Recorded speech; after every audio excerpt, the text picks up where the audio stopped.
Greetings, fine YouTube people and surrounding internet people in the internet lands. You join me today as I embark on a new series of videos whereby I'm going to define some dreadlock problems. Most dreadlock problems have a name and not everyone knows exactly what those names really refer to. So I'm going to do some videos where I define what each problem is, and then I'm going to follow up each video with a quick video on how to avoid and cure such problems. This is the first video and I'm going to be talking about dreadlock residue. I often talk about residue. If you watch the videos here, you go on residue.com, then it's quite common for me to talk about residue in dreadlocks or dreadlock build-up. But you might not know exactly what it is. So, residue is stuff that is left behind in your hair. Most commonly this is stuff that is left behind by soaps or shampoos. Other things can leave residue in your dreadlocks like conditioners and various other dreadlock products that I wouldn't begin to recommend in the first place. But basically those things aren't designed to be residue free in the first place. So when you're looking for a soap to use with dreadlocks, and I would think anyone else, would recommend that you try and search out a residue-free shampoo. So these are shampoos that are branded as residue-free or doesn't leave behind residue, and most, if not all, dreadlock soaps will brand themselves as residue-free. What that means is, under perfect conditions, all that soap is completely water soluble. So if you put the soap in water, it will, go into the water and rinse away completely. That is under perfect conditions. In reality, what I have found, and most people tend to find, is that residue-free shampoos will often behave in the same way as normal residue shampoos, a normal non-residue free, just a normal shampoo. They behave in the same way but over different timescales. So if I talk about a non-residue free shampoo first, so just a basic off-the-shelf shampoo that isn't designed for dreadlocks. So you're washing your hair with a normal shampoo, it gets, inside the dreadlock, and then when it comes time to rinse it out, your dreadlock, it's not really like normal hair, it doesn't rinse out. What happens is that soapy water is going to filter through there. All the way through, bits of soap residue can be getting stuck because it takes quite a lot to push it all the way through. So soap residue is kind of a sticky substance. It's not thick and loopy, it's not like, ooh, it's full of goo, but it sort of coats the inside of the dreadlock, and if you were to cut open a dreadlock that had residue inside it, it would feel sort of greasy, waxy. It coats the hairs, and once it's in there, it's very hard to get out with normal washing. And because your dreadlock is sort of like a filter, this residue is sort of gunking up the filter when it coats the hairs, which means then if you go and shampoo again, more residue is going to get stuck there, and even more because it can't pass through the dreadlock. Now, as I said, with a residue-free shampoo, it tends to only be completely residue-free in perfect conditions. So even if you're using a residue-free shampoo, you can still get build-up.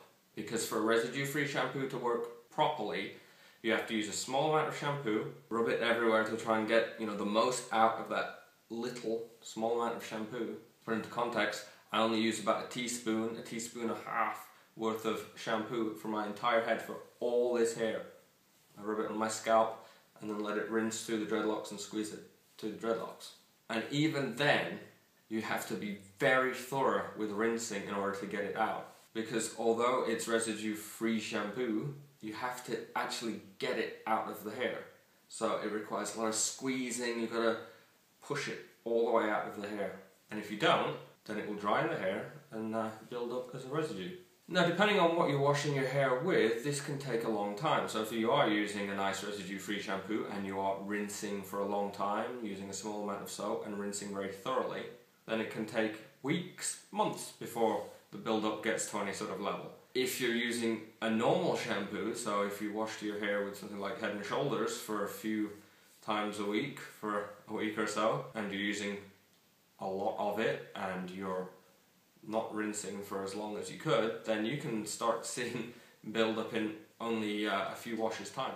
But it depends on what soap you're using, how long you rinse for, how much soap you use, and your dreadlocks, etc.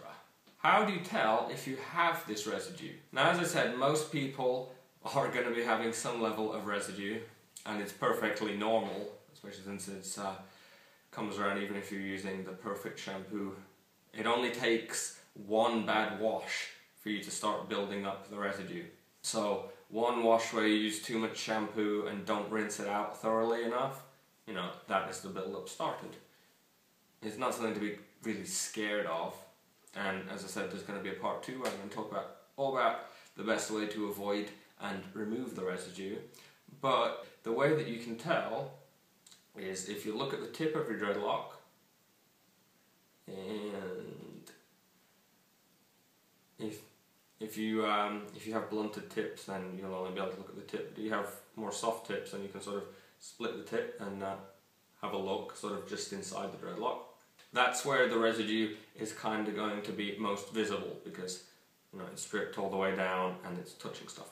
Because the residue itself isn't visible, it's just sort of a sticky coating for the hairs.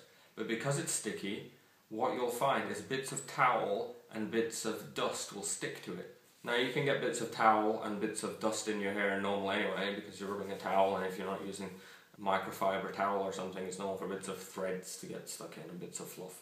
And bits of dust can get picked up day to day when you're sleeping. But if you notice a pattern, it's quite a distinctive pattern when you're having residue, is that when you look at the tip of the dreadlock, there will be sort of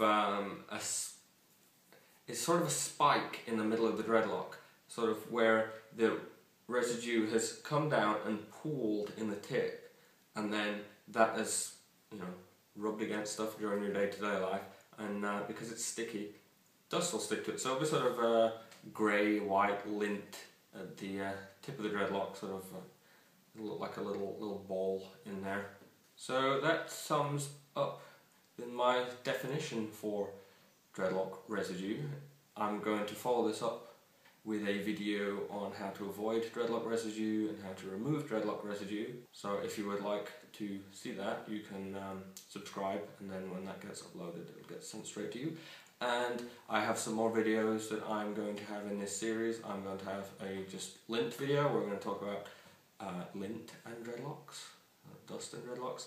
And the big one that I get asked about a lot because it has a scary name and people are scared about it and they think the dreadlock's going to fall off, which is dread rot. If you liked this video and liked this series of videos, you can click the thumbs up button, and that's not because I want to hoard lots of thumbs ups and be like, yes, I'm the master of all the likes. You know, my videos which have lots of likes, I know that they are enjoyed and appreciated, and people like those videos, so I'll make more of that particular type of video. If you want to get in contact, you can leave a comment here, or you can tweet me at lazy_dreads, that's on Twitter. And if you have a question that you would like me to answer personally in a video, you can go and post it on my questions video from the Q&A series. Thank you for watching, hope it was informative or fun or something. You must have liked it a little bit if you made it this far through the video, unless you really dislike me and you're torturing yourself. But thanks for watching, bye!